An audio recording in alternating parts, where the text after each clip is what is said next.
everyone! Welcome to Better English! You are sitting on the bus. You open YouTube. You find a video in English. The person starts talking. You understand maybe 60%. Then they say one word you do not know.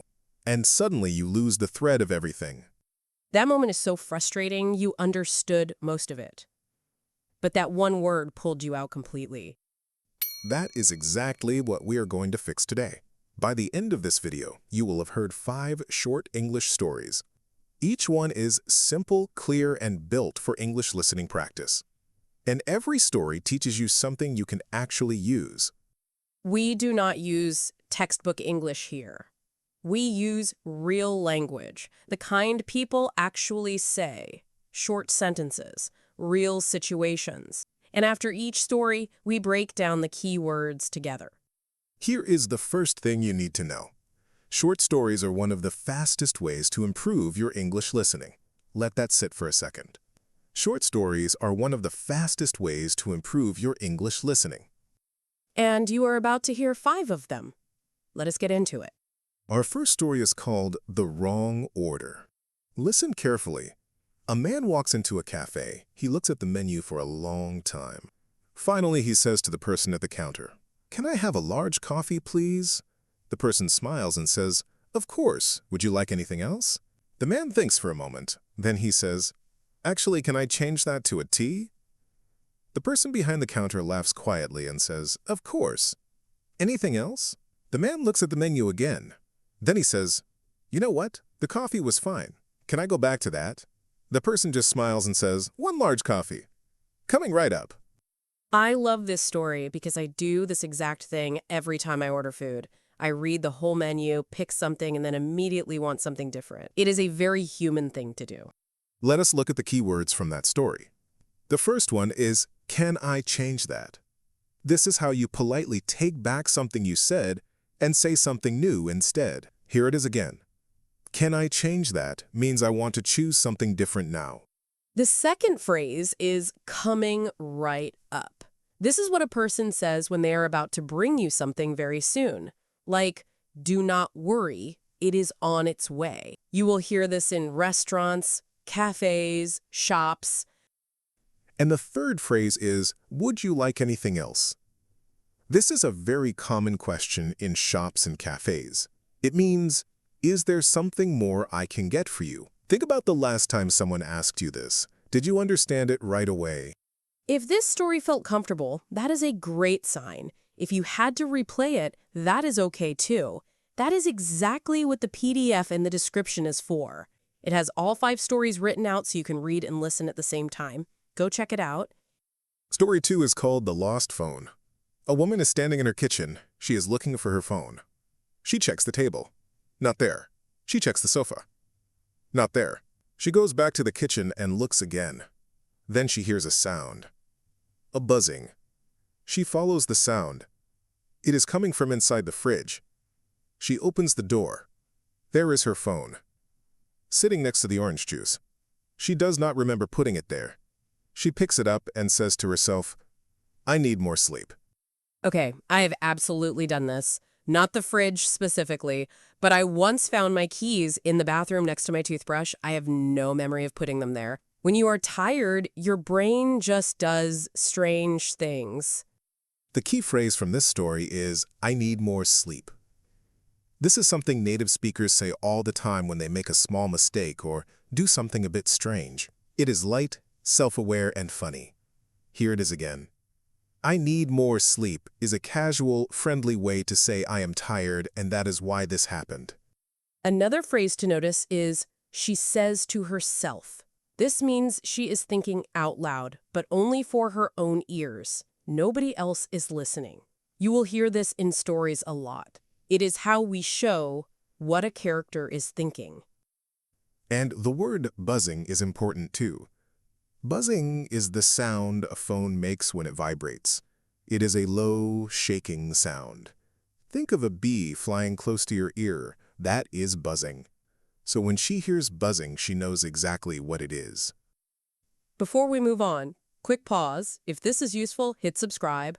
We make new videos every week, and I want you to see them. Okay, story 3 is coming. Story 3 is called The Umbrella. A man leaves his house in the morning. The sky is gray, but he thinks it probably will not rain. He decides not to take his umbrella. By noon, it is raining heavily. He is standing outside his office with no umbrella.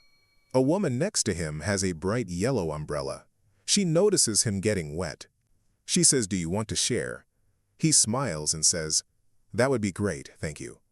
They stand together under her umbrella, waiting for the rain to slow down. When it does, she says, "Take care." He says, "You too." And they walk off in different directions. This is one of my favorite kinds of stories because it is about a small act of kindness between strangers. No one had to do anything. She just noticed he was getting wet and offered to help. That is the kind of thing that stays with you. Right, and actually, this brings us to the misconception moment. A lot of people think that to improve their English, they need to study grammar rules every day. But actually, the fastest way to improve is to hear natural English used in real situations, over and over again. David reacts naturally. Exactly. Grammar is useful. But if you only study rules on paper, you will freeze when a real person talks to you. Your ear needs practice too. Short stories like these train your ear to follow natural speech patterns. That is why you are here. The key phrase from this story is, "Do you want to share?" This is how you offer something to someone else. You are not giving it away. You are saying we can both use this together. Think about that. "Do you want to share" is an offer to use something together. And take care is a warm, casual goodbye, not just to friends. You can say this to strangers, shopkeepers, anyone. It means, "I hope things go well for you." It is one of those phrases that sounds small but feels very kind when someone says it to you. Story 4 is called The Interview. A young woman is waiting outside a room. She has a job interview in 5 minutes. Her hands are a little cold. She takes 3 slow breaths. The door opens. A man smiles at her and says, "Come on in." She walks in and sits down. He says, "Tell me a little about yourself." She had practiced this answer 100 times. But now, sitting in the chair, her mind goes blank for just 1 second. Then she smiles and says, "Well, I have always loved solving problems." And the interview begins. I felt that. The moment where your mind goes blank, even though you prepared. I had a presentation once where I knew every word, and then I walked in front of the room and forgot the first sentence. It passes. And then you find your way back in. The phrase, "Tell me a little about yourself," is one of the most common things you will hear in an English language job interview. It sounds simple, but a lot of people freeze here. Here it is again. "Tell me a little about yourself" is your invitation to introduce who you are and what you do. And her mind goes blank is a very useful phrase. It means for a short moment she cannot think of anything. Like a white screen. No words come. This happens to everyone, in any language. It does not mean you are not ready. The phrase "come on in" is informal and warm. It means "please enter." "Come in" is slightly more formal. "Come on in" is friendlier, more relaxed. You might hear this in offices, homes, shops. It makes you feel welcome immediately. Does this story feel familiar to you? Have you ever had a moment where you knew what you wanted to say in English, but the words just did not come? Ask yourself that, because recognizing the feeling is the first step to getting past it. Our final story is called The Neighbor. An older man lives alone in a small flat. Every morning he makes coffee and reads by the window. One day his new neighbor knocks on the door. She is carrying a small plant. She says, "Hi, I just moved in next door. I thought you might like this." The man looks at the plant. It is a small green cactus. He smiles and says, "I have never had a plant before. I hope I do not kill it." She laughs and says, "Cactuses are hard to kill. You will be fine." He puts it on his windowsill next to his coffee cup. Every morning after that, he waters it a little and says good morning to it. This story gets me every time. It is about connection. One small gesture, and 2 people who did not know each other now have a small shared thing. That is how friendships start. Not with big moments, with small ones. The key phrase here is, I just moved in. This is how you tell someone you are new to a place. You arrived recently. I just moved in next door means I am your new neighbor, and I arrived not long ago. One more time. I just moved in tells people you are new here. And I hope I do not kill it is a great example of self-deprecating humor. That means making a small joke about yourself. English speakers use this a lot. It is gentle and friendly.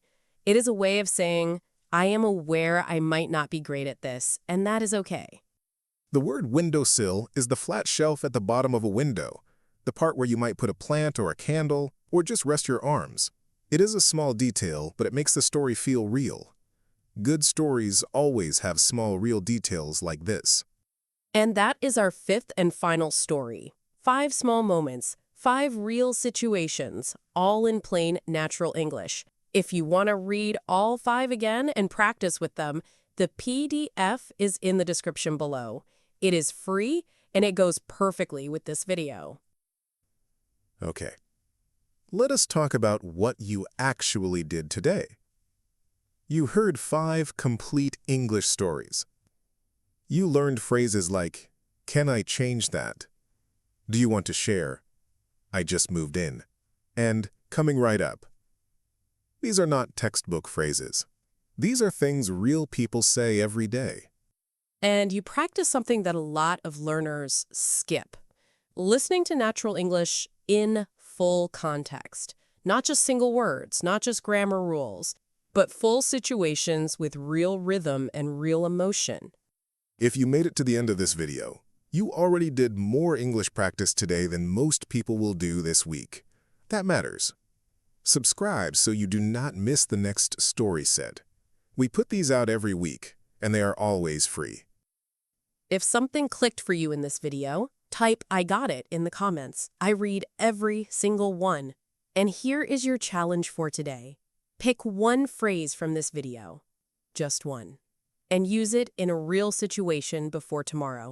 It does not have to be perfect. It just has to happen. Your English journey does not end here. Watch more videos and keep practicing.